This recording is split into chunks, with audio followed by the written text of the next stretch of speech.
வணக்கம். போன சில வீடியோஸ்ல ஒரு பேசிக்கான VLOOKUP எப்படி ஆப்ரேட் பண்றது, எக்ஸாக்ட் மேட்ச்னா எப்படி ஆப்ரேட் பண்றது, அப்ராக்சிமேட் மேட்ச்னா எப்படி ஃபார்முலா எழுதுறது அப்படின்றத போஸ்ட் பண்ணியிருக்கேன். அதையும் ரெஃபர் பண்ணுங்க.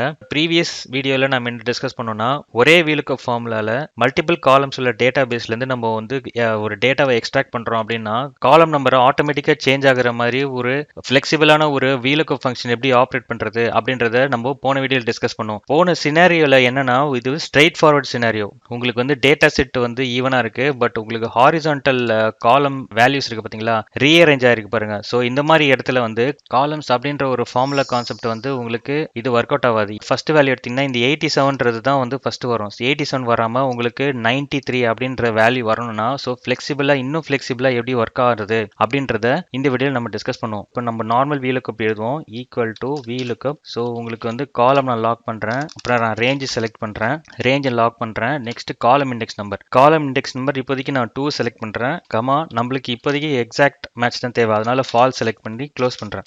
ஸோ உங்களுக்கு 87 வருது பாத்தீங்களா. ஸோ இந்த 87 வரும்போது இந்த 2ன்றதை ரீப்ளேஸ் பண்ணி போன வீடியோல நம்ம காலம்ஸ் அப்படின்ற ஃபார்முலா யூஸ் பண்ணி நம்ம அதை ரிசால்வ் பண்ணோம். பட் இந்த சினாரியோல இது ஒர்க் ஆகாதனால நம்ம என்ன பண்ணோம்னா மேட்ச்ன்ற ஒரு ஃபங்க்ஷன். ஸோ மேட்ச் பத்தியும் நான் வந்து ப்ரீவியஸ் வீடியோல நான் போஸ்ட் பண்ணிருக்கேன். ஒரு ascending order approximate match, descending order approximate match. So இதை பத்தி டீட்டெயிலா வந்து என்னோட ப்ரீவியஸ் வீடியோல போஸ்ட் பண்ணிருக்கேன், அதையும் ரெஃபர் பண்ணுங்க.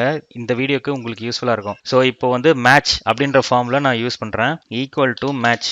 இப்போ நம்மளுக்கு தேவை என்னன்னா, இந்த மேட்ச் இருக்கு பாத்தீங்களா, டவுன் அப்படின்ற ஒரு வேர்டு வந்து இந்த ரேஞ்சில் எத்தனாவது பொசிஷன்ல இருக்கு அப்படின்றத நம்ம கண்டுபிடிக்கணும். ஸோ இதை நான் லாக் பண்ணி இப்போ நமக்கு தேவை வந்து எக்ஸாக்ட் மேட்ச் 0 செலக்ட் பண்ணி கண்ட்ரோல் என்டர் இப்படின்னு கொடுக்குறோமா. இப்போ வந்து இந்த டவுன்ன்றது 4th பொசிஷன்ல இருக்கு. ஸோ நம்ம இதை அப்படியே டிராக் பண்ணோம் அப்படின்னா, நீங்க நல்லா பாருங்க, ரைட்ன்றது 2nd பொசிஷன்ல இருக்கு. அந்த மாதிரி ஒரு பொசிஷன் எக்ஸாக்டா பொசிஷன் நம்பருக்கு ஆகுது. இந்த ஃபார்முலாவை அப்படியே நான் காப்பி பண்றேன், 2ன்ற இடத்துல பேஸ்ட் பண்ணிட்டு கண்ட்ரோல் என்டர். ஸோ இப்போ உங்களுக்கு ஆன்சர் வராது. ஏன்னு கேட்டா, இந்த மேட்ச் ஃபங்க்ஷன் வந்து உங்களுக்கு பொசிஷன் நம்பர் கொடுத்துச்சு. இந்த பொசிஷன் நம்பரோட காலம் இண்டெக்ஸ் நம்பர் நம்ம லுக்கப் பண்ற நம்பரையும் சேர்த்து எழுதணும். அதனால வந்து மேட்ச் ஃபங்க்ஷன் எழுதி +1 அப்படின்னு கொடுத்தோம் அப்படின்னா, கண்ட்ரோல் என்டர் கொடுத்தீங்கன்னா இப்போ பாத்தீங்கன்னா நார்த் அண்ட் டவுன் காம்பினேஷன்ல 93 வந்துருச்சு பாத்தீங்களா. இதுதான் வந்து ஒரு VLOOKUP மேட்ச் காம்பினேஷன்ல ஒரு VLOOKUP எப்படி எழுதணும் அப்படின்ற ஒரு கான்செப்ட். ஸோ இதை வந்து நான் டிராக் பண்றேன். நீங்க எய்தர் காலம்ஸ் வச்சு கூட காலம் இண்டெக்ஸ் நம்பர் ஆப்ரேட் பண்ணலாம், இல்லைனா மேட்ச் ஃபங்க்ஷன் வச்சு கூட நீங்க வந்து இந்த மாதிரி ஷஃபிள் ஆன